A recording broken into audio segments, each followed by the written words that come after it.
Reliterated, the lowbrow book club of grown-ass adults reading the children's books popular in the 1990s, but with 2020's hindsight. Fair warning, we use language too mature for kids, analysis too immature for literary scholars, and ignorance too profound to be inoffensive to everyone. And guess what? It's our birthday! Yay! Happy birthday to us! Woo. Yay! 1 year! We've been doing this for 1 year, guys. Our first episode released March 2nd, 2021. Nice. Excellent. Well, no better time to quit than now. Yep. See you later, like everybody. To formally announce that we're giving up. No, we're not giving up a whole year. Yeah, one and done. That's it. No, we're going even harder starting now. We're doing this not live, but we're doing a video episode this time around, and we're going to be releasing this on our YouTube and Facebook spaces that we have. Hell yes. Alongside the usual audio, so not to alienate our usual listeners, but you can also see our faces by looking us up on YouTube and Facebook. There we go. What we look like. Yep, because we're handsome fellas. The usual cavalcade of bearded gentlemen doing a podcast. Yes. The whole reason for doing this at all is kind of to practice at this whole video thing that we're trying here. We had other plans for our 1 year anniversary, but it's okay. We will release this, and hopefully we can bring that other idea to you later.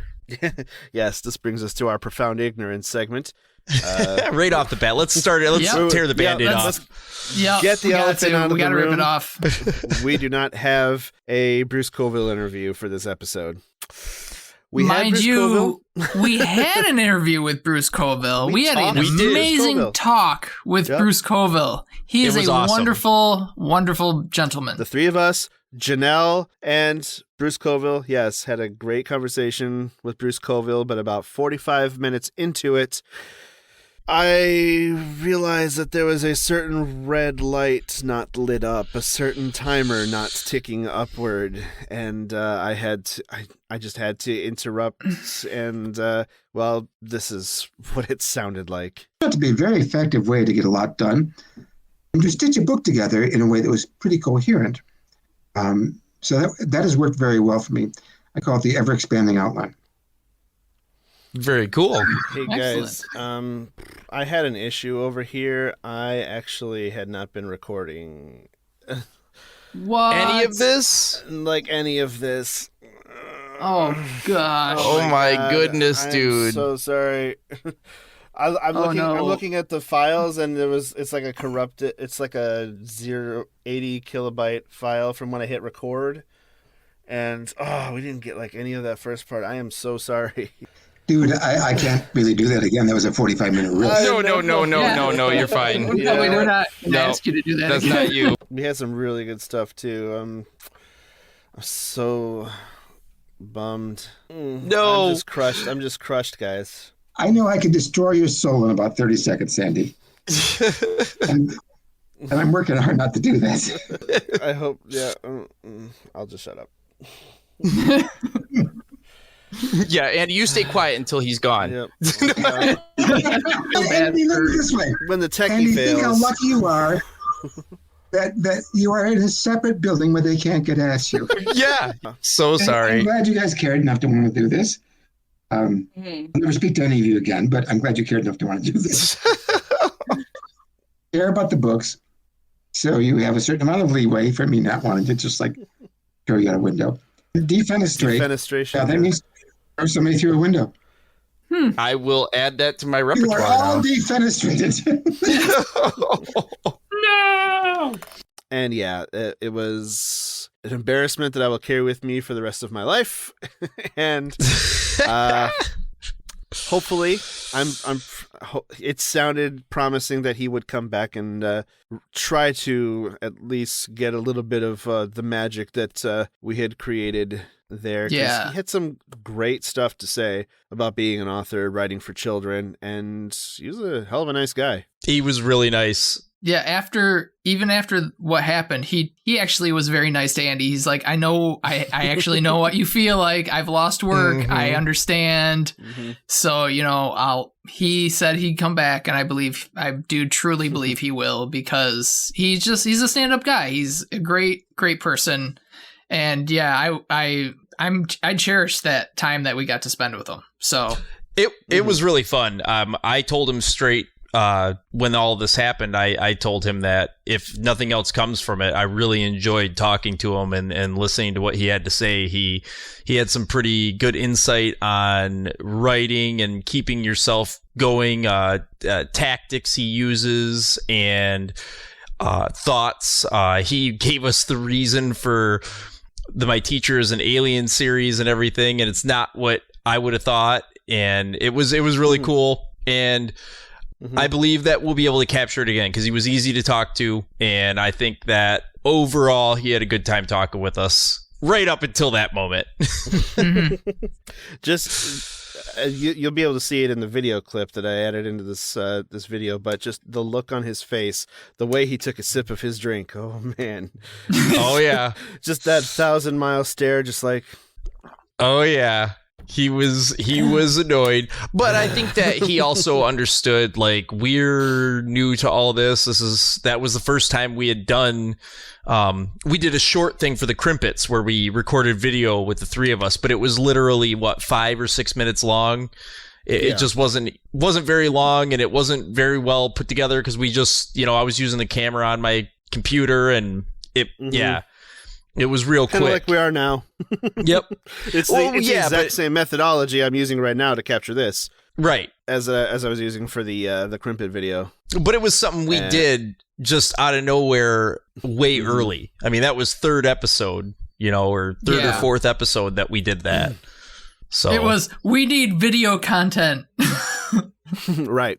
I will admit it was the added pressure of the moment that made me overlook the fact that my recorder wasn't recording and we didn't have any redundancies set up. So when one thing fails, we didn't have a backup. So our apologies go to Mr. Coville. And, absolutely. We very much hope to get to talk to you again soon. Yes, we're very, very sorry. Yep. Wonderful man. Hope to talk again. Yes. So, now that we got that out of the way. Right. Hi, everybody. How you doing? 1 year. It's been a heck of a year, hasn't it? It has. It's gonna be a heck of a year going forward, too. No, for sure. Hopefully, soon enough, I'll be walking on 2 feet again. That I'm a big fan of bipedalism. And one might call you a bipedalist. Yep. I've learned to appreciate it more now than ever, as I am approaching 9 weeks on crutches. So, yeah, I it's have fun been stuff. in that boat. I broke an ankle back in 2013. No, 2003. Yeah, 2003. And that whole process of just having to sit back and not do the things you want to do and feel like the world's going on without you. It's not fun. Well, and you're trying...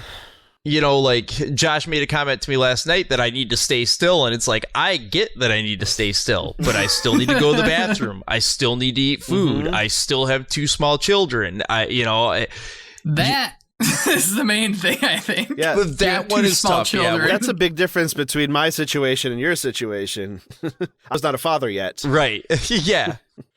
So it's all good. I feeling good. I think that it's actually starting to finally heal now. The screw's in there, so it shouldn't be moving or anything at this point. So if it is, I got bigger problems. Right. Just rub some dirt on it. You'll be fine. Walk it off. Yeah, just rub some dirt on it. Walk it off. Yeah, he tried that. It didn't work. So, 42 episodes, that means that there were 10 episodes short of having an episode a week in the year. That's That's pretty good. Yeah, I'm pretty impressed at our ability to keep up and actually read our books on time to do our episodes. Absolutely. I mean, at first we were just planning on doing it every 2 weeks anyway. Mm-hmm. And then we all got motivated and we're like, ooh, we can do this weekly. And then about 3 weeks in, we're like, did we just shoot ourselves in the foot? Did we? But no, we got through it. We're making do. We came to the conclusion pretty quickly that we need to program in some breaks to what we do. Mm-hmm. And I think we got a good structure going of we get those choose your own adventure and recap talk episodes for each chapter going that give us a chance to either catch up in our reading or take a small break from reading. Yep. Yeah, no, that was definitely when we originally started this, the reiterated episode specifically was my thought for a break. Like, we definitely need that break, and it just gives us a chance to talk, and plus we've listened to all the episodes by that point, so we go over and we see, oh, I wish I'd have thought of this, I wish I'd have mentioned that, so it definitely helps. And then we've taken some sabbaticals too, a couple little month-long breaks to buy us a little bit of sanity, right, amongst our busy lives. Yep. Yeah. Had a couple episodes where it was just me and one of you guys. Yep. But don't worry, I'm always here. I don't have a life. I got nowhere else to be. I got nothing. I got no kids, no ladies. I got my brother, but right now he's even gone. So, it's right. Not much.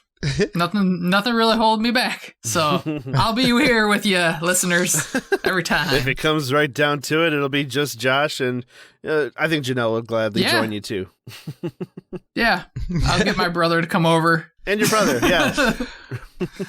He'll be on at some point. I think we had a good idea in reading children's books too, because we're not exactly reading the type novels. of literature. Yeah, the great it's not works of, huge 800-page novels. Yeah. No.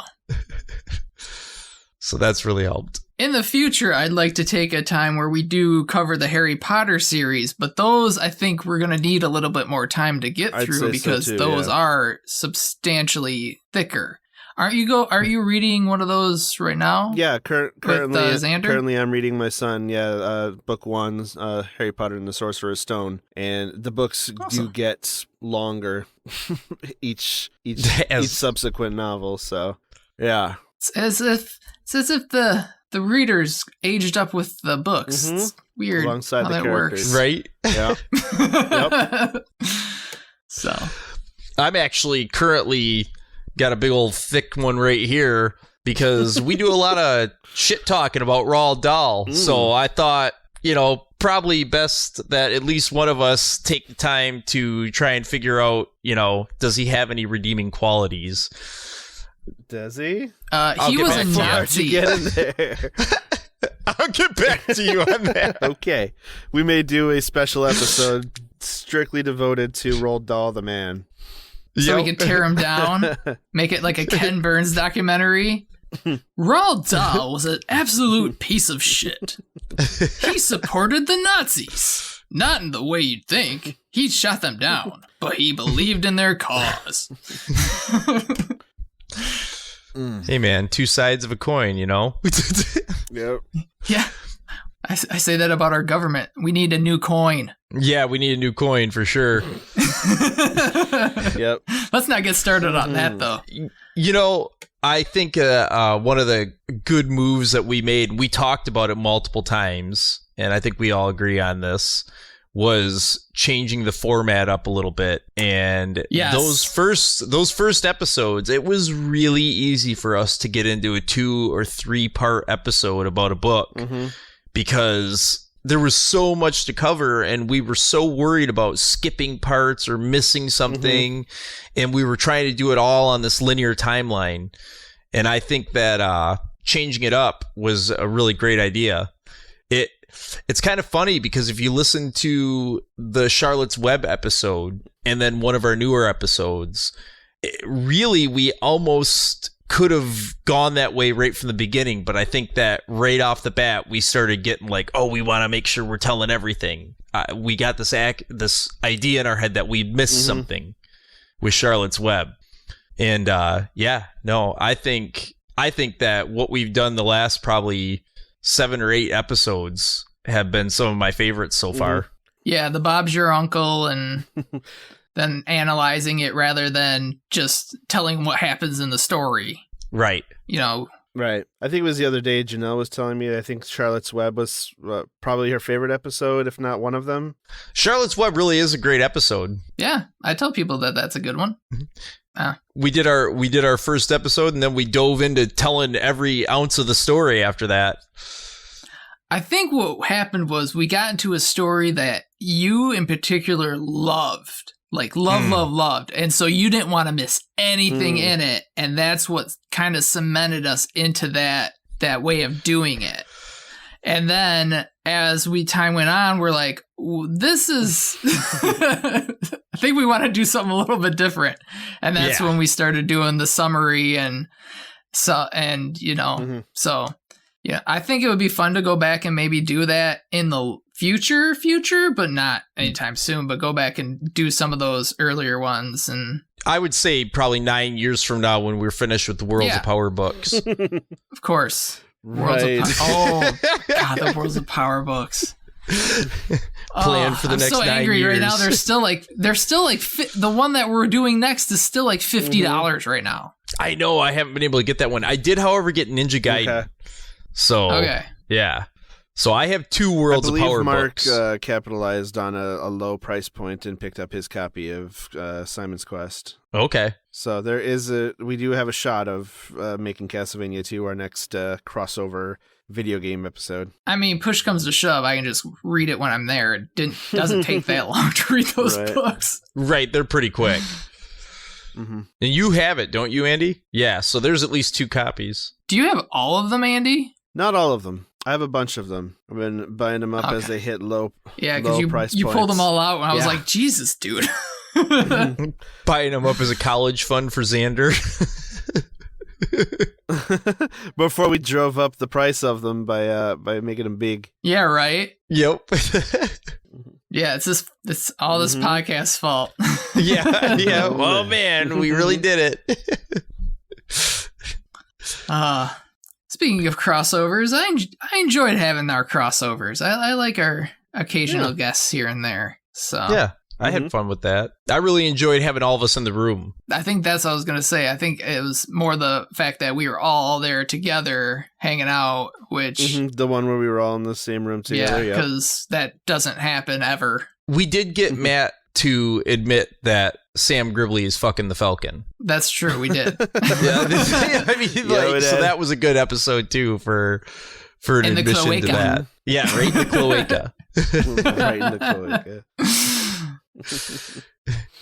But we've also had our mostly detractor and more hype girl on now.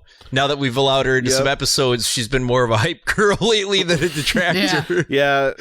Her official title is our hype girl, and she's gotten the taste of podcasting now, and she's been champing at the bit for every opportunity she can get to join us for a guest spot.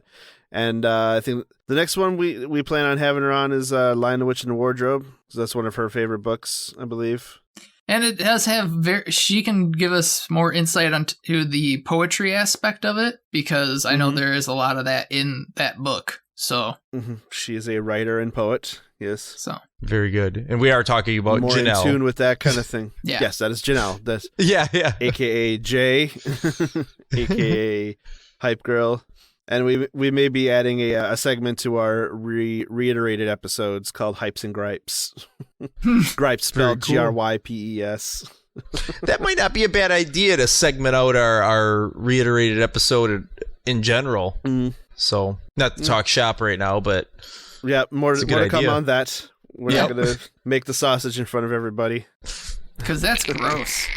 Y'all seen that. We've all seen Dirty Jobs Micro. That's what the sausage looks like. I saw something the other day that they said it's a terrible shame that Mike Rowe's last name isn't Penis, to be Micro Penis.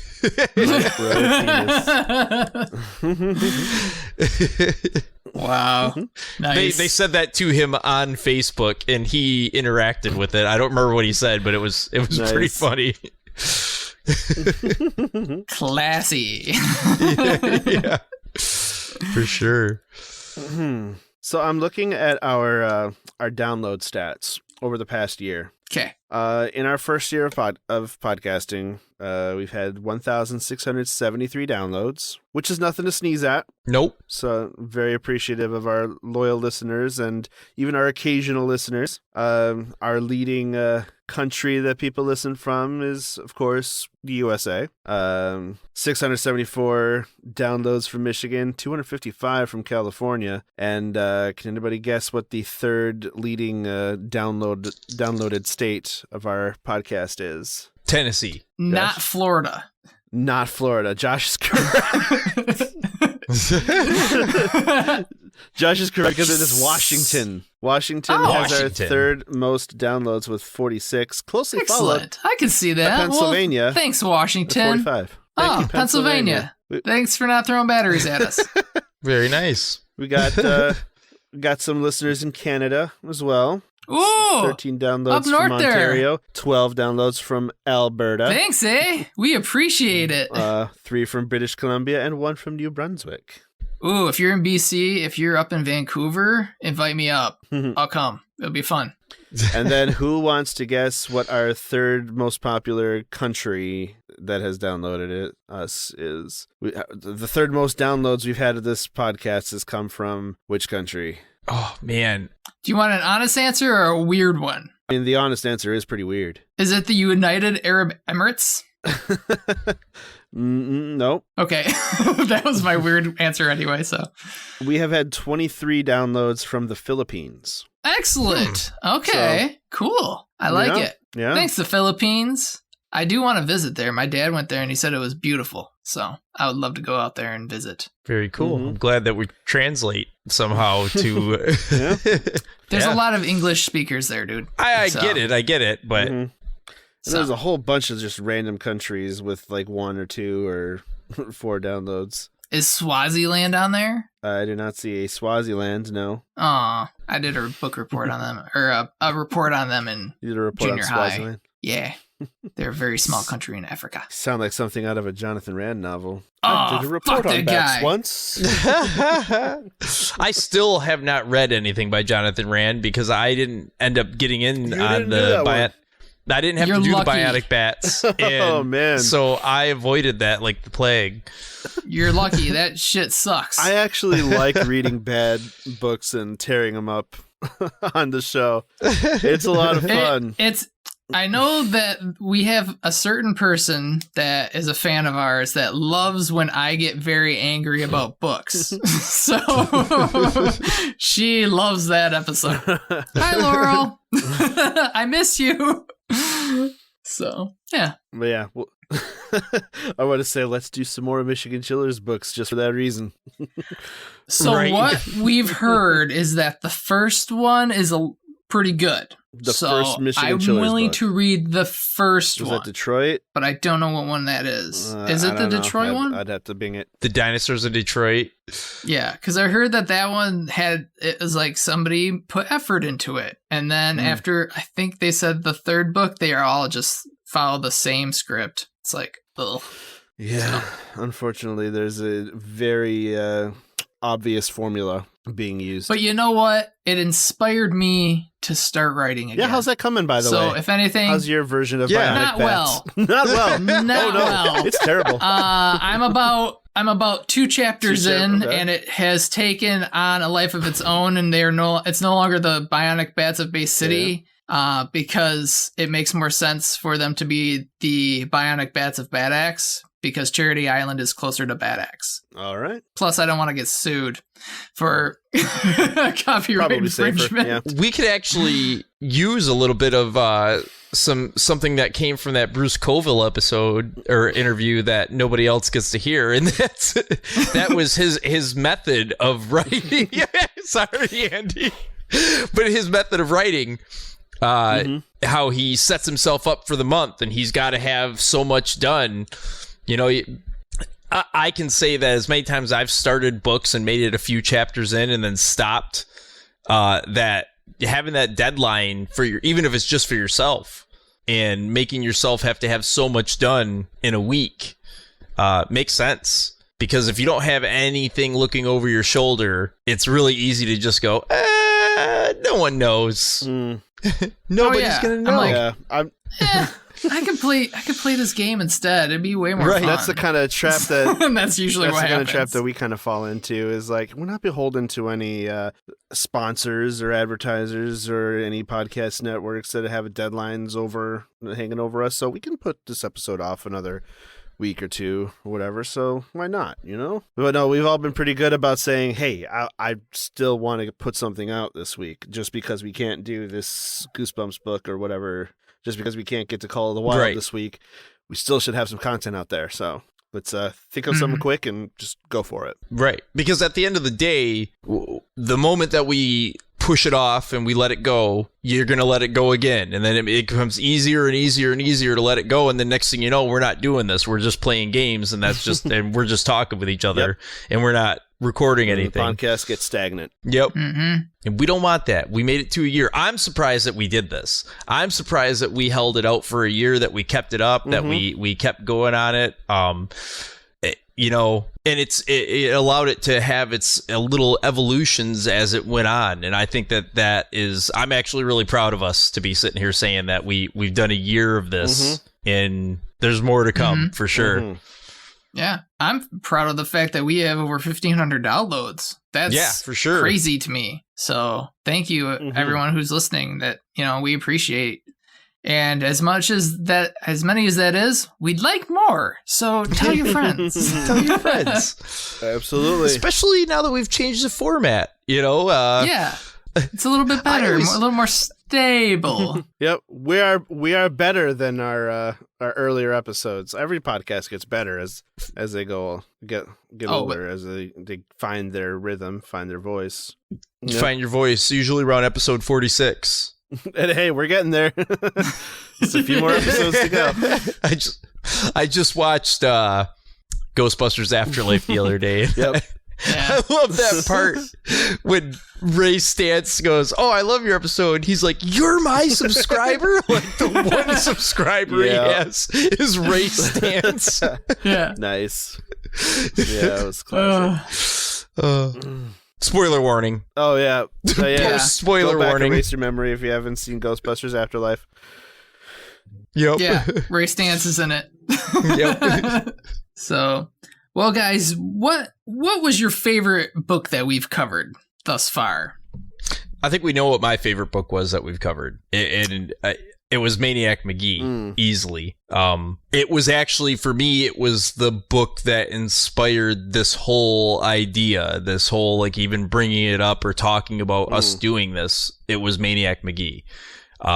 It was a book that stayed with me for nearly 30 years. So, I mean, that makes a big difference, I think, is how long a book remains in your memory, because we've read other books that I had previously read before, and it didn't have the same staying power. And even now, when we read this again, when we read it this time, I mean, look at the reaction we had to it. It ended up being a 3-episode book because we felt there was so much of it that was important to tell. So definitely Maniac McGee still holds as my favorite book.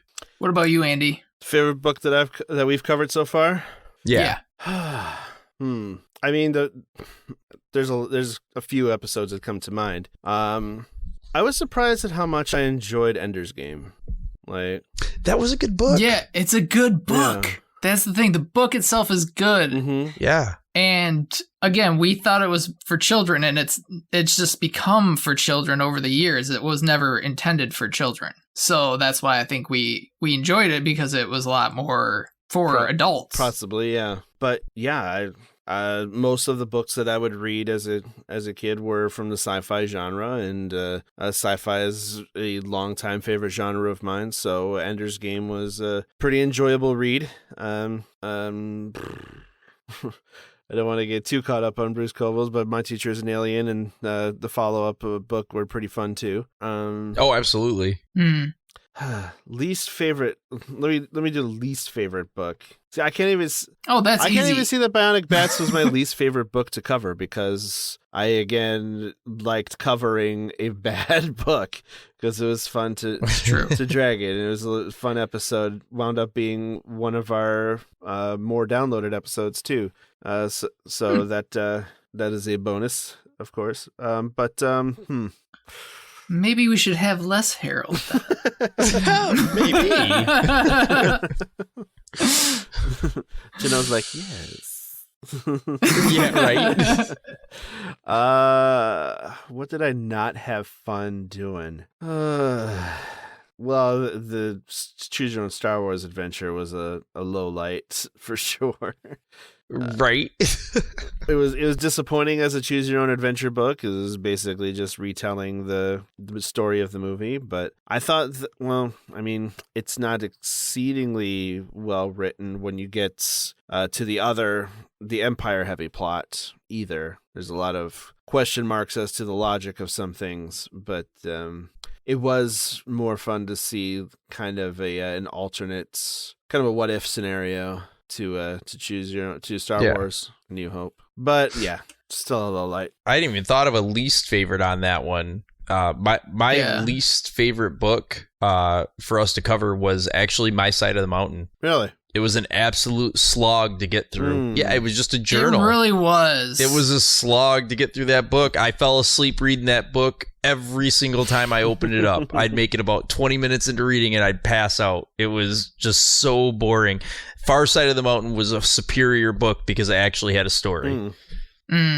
Yeah. As far as my favorite, I almost think it's that first Mouse on the Motorcycle, man. I really enjoyed it. It was just fun. I hadn't read it since I was a kid, and it was just a blast rereading it. And then watching the terrible animation movie was fun, and just, finding out how wonderful of a person Beverly Cleary was. It was just all of it together is, I think, why I liked it. And then the sequel was, Runaway Ralph was great as well. So I might be really lumping them together, book. But yeah, those probably were my favorite. Least favorite, obviously, Bionic Bats. Fuck that book. But I also didn't particularly enjoy the I can't even think of the name of it. One with Charles Wallace. Oh, Wrinkle in Time. Or was it Charles Wallace? I don't think it was Charles Wallace. Yeah, we still don't know. We're skipping ahead to his favorite running joke here.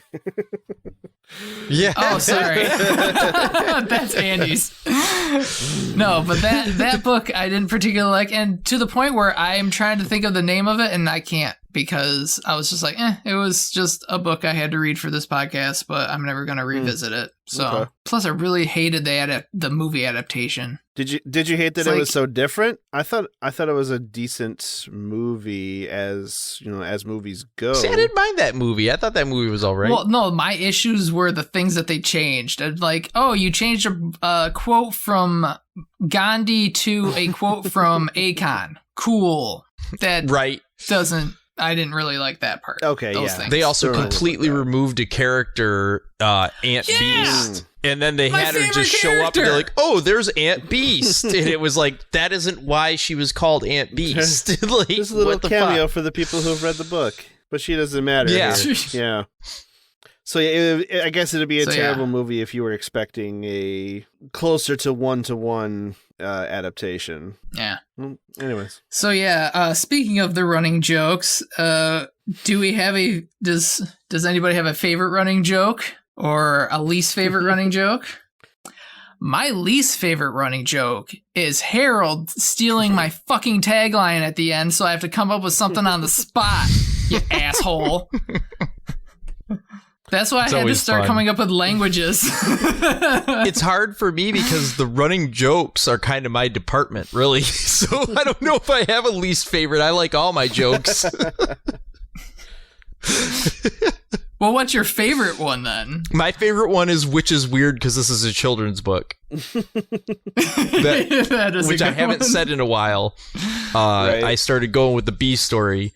But my favorite one is, which is weird because this is a children's book, taking something out of context, making it sound either sexual or awful, and then now we just roll that into this is what the B story is. This is what the B between the lines, contextually, what's going on in the background in my mind, anyways. Yep. Which is weird because it's a children's story. Right. But he's definitely fucking that falcon. Yeah, I was gonna say, to play off of that, does somebody have a favorite B story? Actually, that Sam Gribley is Solid Snake. That he changed his name to Justin Howard. That was going to be mine, too. Yep. Yeah, I was like, that, because that's just so bizarre, but it makes sense. By the way, one of the things that we did lose with the Bruce Coville interview was him squashing Harold's B story. That's right. He did not squash my B story. He said, I will not say anything. He said, I won't spoil it. He told you flat out he's not. He told you flat out said it. That he's not an alien. Andy and I can attest to that. No video, no proof. Eyewitness testimony. That's the only thing we're going to get video of, is him saying that, and that's it. That's the only thing we're going to have. Eyewitness testimony is unreliable. Maybe Bruce Coville doesn't even realize he's an alien. Isn't that exactly what an alien would want? We never got to that question. So, was there any favorite surprises that you guys had? Like a book that you were like, oh, this was a lot better than I expected it to be, or, oh, this book is terrible, or, wow, that author had that going on? That's crazy. I was surprised at how not child-friendly Roald Dahl is as a person, as like philosophically what he puts into his books, just how unsuitable for modern audiences the dude is. I was really thrown off by God, I can't remember his full name now, but Mr. Card. Orson Scott Card. Yeah, Orson Scott Card. His freaking like way off the wall homophobia that he has. Mm-hmm. I mean, he had some pretty harsh quotes about gay marriage, about the whole thing in general. Mm-hmm. I was really surprised. Did not expect that, because Ender's Game again was a good book. Mm-hmm. And something that Bruce Coville was talking to us about was how important empathy is to writing good stories. How seeing other people's perspectives is important to having fully developed characters. At least that's what I got out of it. But to have such a stance and opinion on like a complete lack of empathy for people based on like a faith statement or something because he belongs to the Mormon church or whatever, that was surprising to me too about Orson Scott Card. My surprise was a good surprise because I had never read the My Teacher is an Alien series. Those weren't common. Like, I don't remember reading those. I remember reading other Bruce Coville books, like the Jeremy Thatcher Dragon Hatcher. I remember that one for a fact, but I don't remember reading those. And I just remember when I read them, how much I liked them. It was just surprisingly how good these are. And I'm like, how did I not read this when I was a kid? I was very surprised by it because they were so good and like would have been right up my alley. And I'm just flabbergasted how I missed them the first time around. So what surprised me was how good it was and just how cool he was. Because I remember when we first did it, I was like, this guy seems really cool. I think we might be able to actually get this guy for an interview. And then we were able to. Mm-hmm. So I think it's really cool. So that's what surprised me is that we actually, and we will have an interview with Bruce Coville because, again, he's a stand-up dude. Major props to Janelle for putting in that legwork and getting him to talk to us in the first place. Absolutely. I would have never did that. I'd be like, they're too... he's Who busy. Are these guys? Or at least like, okay, but you got to pay me something. Yeah, I'll do an interview if you give me. I mean, $500. We talked early on about different authors and the possibility of doing an interview with them, and all of us kind of agreed, like, nope, we'd have to contact somebody, and that person would tell us that it's going to cost this much, or this, that, the other. Yeah, we'd have to get to their agent. There'd be all these, there'd be all these hang-ups and stuff, and I think that we're not looking at the fact that these, unless they're an author that is currently right now on the New York Times bestseller list, any exposure for them is good. You know what I mean? I mean, even he said like he was excited that we cared enough to talk to him, and we did, because he wrote books that we all read when we were kids. Kids still read them today. You know, he's still very active from what I can tell. I mean, he had another thing going on right after he was done with us. So, you know, But yeah, Orson Scott Card, really surprising piece of shit. I think we didn't find that out until the night of the episode either. Yeah. We were all getting ready to read. Why was he on this? I was like, why was he on this pundit show? I'm like, oh no, right. This is not. He's one of those quote unquote family values types guys. Basically, just hates gays. Right. He's a homophobe. Terrible.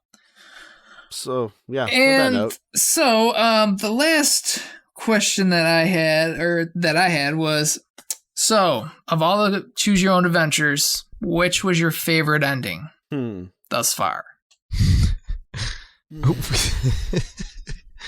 Only because I was laughing so hard when I did it, and I hate for it to be mine. But when we broke our legs, all of us have, that's all of broke our legs falling off the church. That was the best one. Yeah, that literally is why I brought this question up, because I wanted to hear that. Brother Michelle was the absolute best character. Oh, Brother Michelle. Oh man. See, you should have to talk like that all the time now, Harold, because you broke your foot. Oh my god, man. No shit. I think the objectively best ending to a Choose Your Own Adventure was the one where you got shot in the head or something at the end of the death one at the warehouse. Oh yeah. That one was crazy. Yeah. Yep. Yeah, that was pretty wild. That book has some wild endings in it. I want to revisit it because it's a good one. Like, it turned out you've been dead the whole time, and like this was the That was the one where you got shot in the head. Oh right, yeah, you were in the afterlife, and you realized it is because you got shot in the head. Yeah. Yep. You were stuck in the warehouse because of it. Because of a workplace thing where somebody came in with a gun and shot everybody. Like, that was like, what the fuck? A mad gunman bursting into the warehouse. And yeah. And the crazy part is they aren't writing Choose Your Own Adventure books for adults. Yeah. No, but that one was. They said that one was the scariest.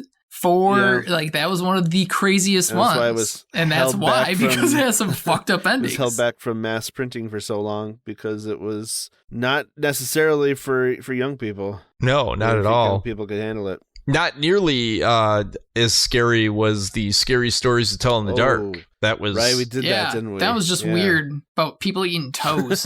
Yep. So people eating toes, people decomposing. Yep. That's what I take from that book.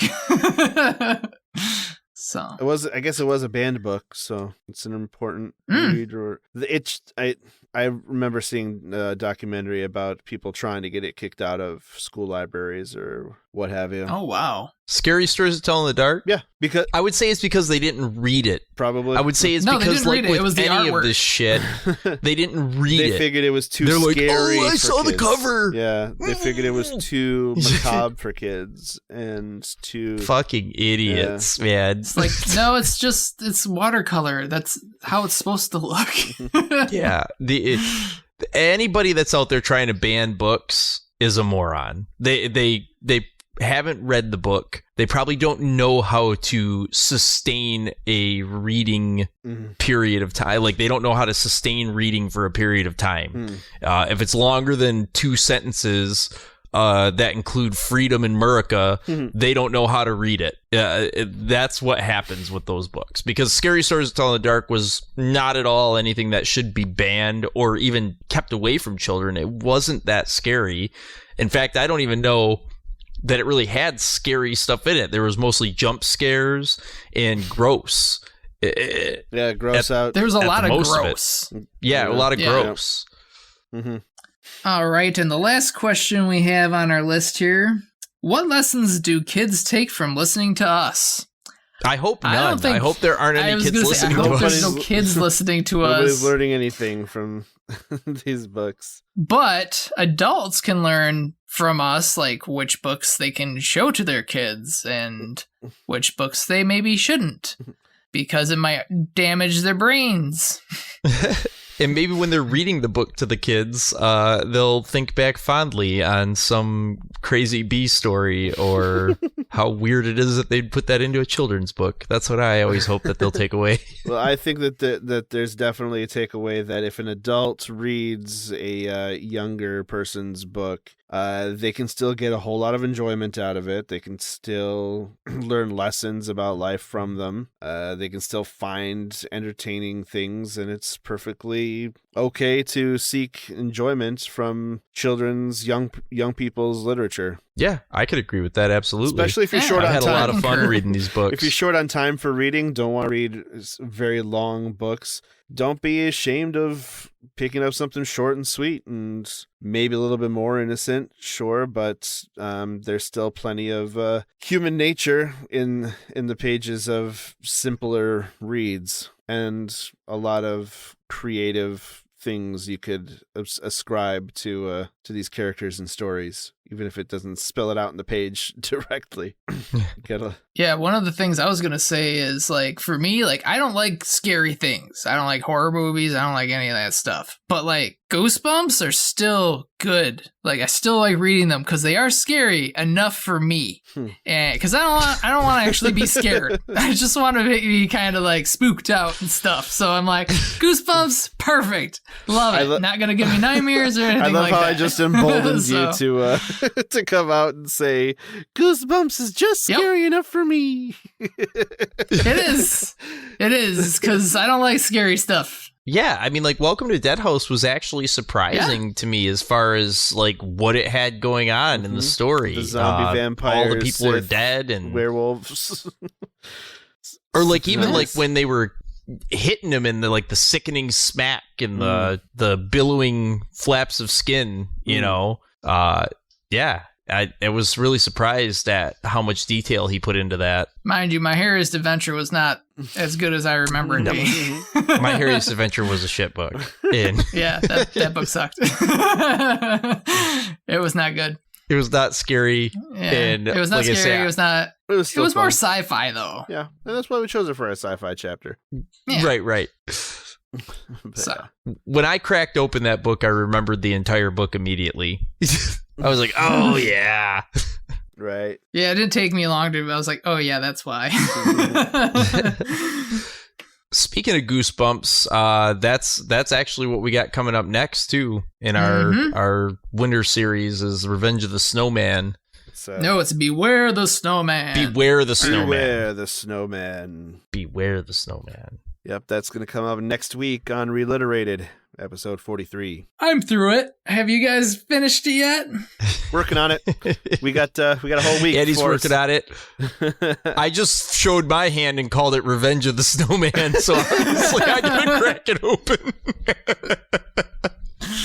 Well, it's all right. We were planning on this, so... In your defense, there are 2 books we have planned this chapter that include the word snowman, or include snowman to some capacity, but the other one's a Choose Your Own Adventure called The Abominable Snowman, which I'll be reading. So you have that to look forward to. I'm excited because it's the first one. Yeah, first Choose Your Own Adventure book. Yeah, so I'm excited. But also does not include the word revenge. Also does not include the word revenge, no.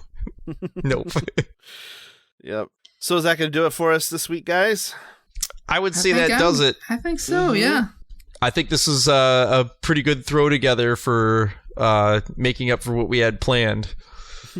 Well, we did have this planned, but also alongside, including a full recorded interview with Mr. Bruce Coville, which we are working on getting in the near future. So stick around and come back for that.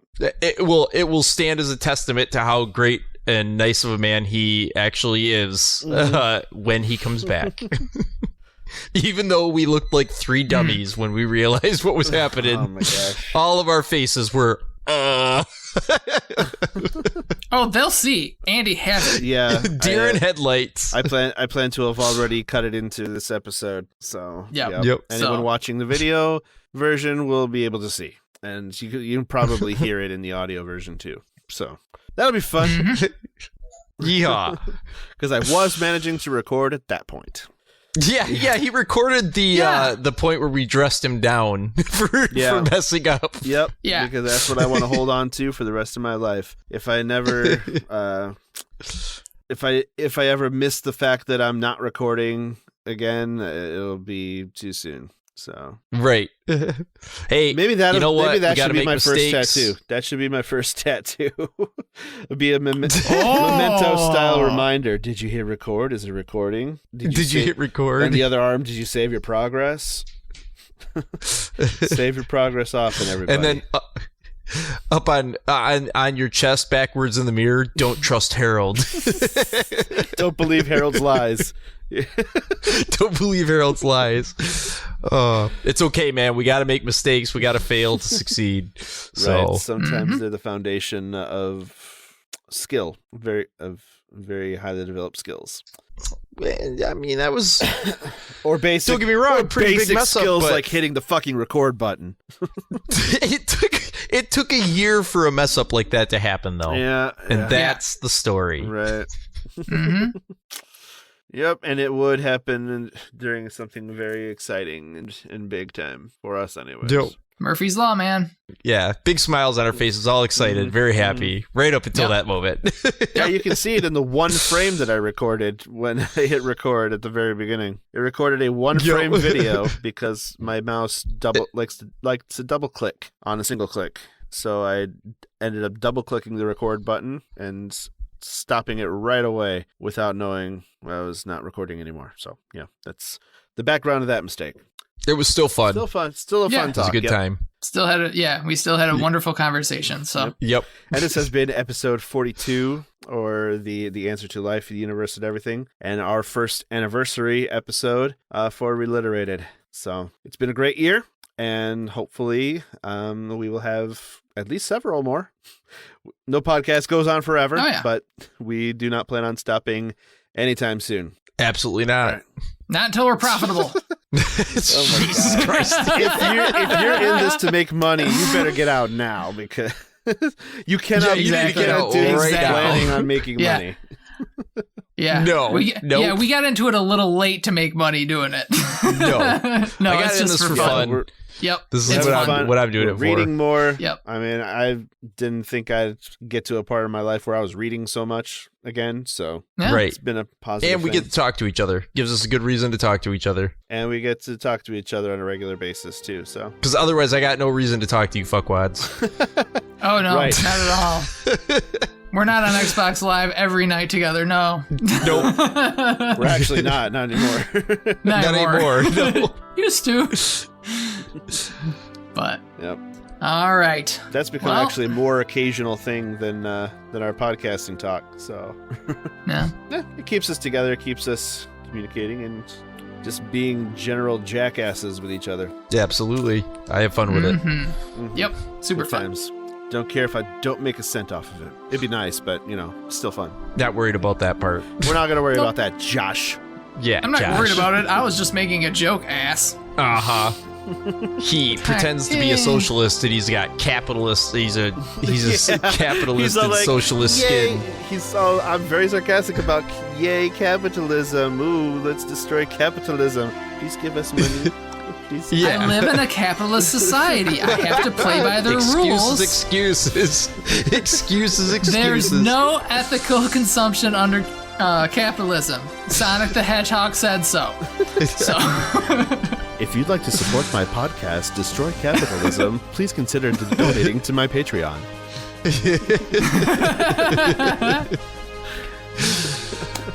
All right, boys. Fantastic. Yeah. All right, let's bring her down to a close. Yep, it's been a good year. All right, so... Good old Midwestern goodbye. Yeah, there we go. Yep, we're all Midwestern boys giving a good old Midwestern goodbye. So before we run the risk of going over anymore, I'll just say, give a shit, read some lit. Thank you. Have a good night. Takashana. Dakuyo.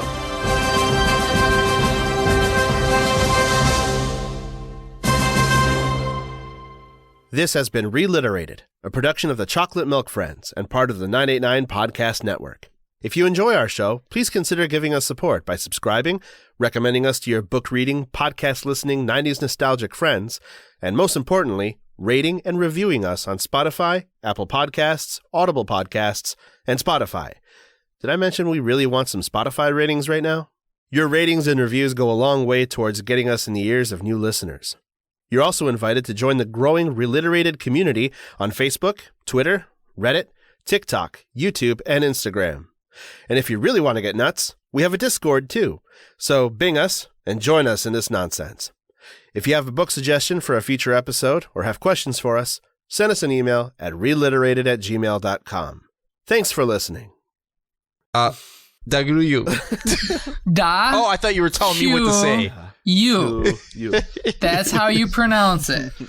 Da Q. In what language? Fuck you too, Josh. No. What? What language is that? Ukrainian. Oh, very Topical. good. Go Ukraine. very timely. Yes, we're all behind you, Ukraine. Yeah, fuck Putin. Fuck Putin. Absolutely.